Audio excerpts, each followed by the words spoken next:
শুভ দুপুর সবাইকে। কেমন আছেন সবাই? আশা করি সবাই ভালো আছেন, আমিও খুব ভালো আছি। তো আজকে আমি করব চিংড়ি মাছ ভুনা। তার জন্য আমি পেঁয়াজগুলো কেটে নিয়েছি।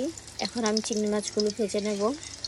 চিংড়ি মাছগুলো ভাজা হতে হতে আমি এখানে পেঁয়াজটা ম্যারিনেট করে রেখেছি মশলা দিয়ে। আমি সাইড করে 5 মিনিটের জন্য রেখে দিই পেঁয়াজটা মেখে।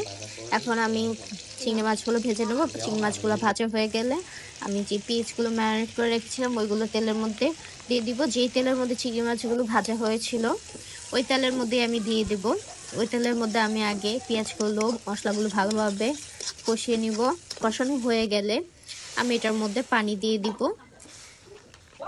পানি দিয়ে এবার অনেকক্ষণ এটাকে আমি একটু রান্না করব। রান্না করা হয়ে গেলে যখন ঝোলটা একটু টেনে আসবে তখন আমি চিংড়ি মাছগুলো দিয়ে দিব। তাহলে আমার চিংড়ি মাছ ভুনা হয়ে যাবে। তো আজকের রান্নায় ছিল চিংড়ি মাছ ভুনা, কই মাছের ভুনা, কই মাছের তরকারি যেটা বলে ওইটা ছিল। আর ছিল বড় মাছ, আলু দিয়ে রান্না করা ছিল বড় মাছ। আর ডাল ছিল, ডাল তো সবসময় থাকে।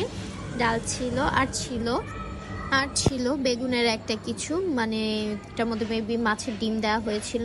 তাই ধন্যবাদ।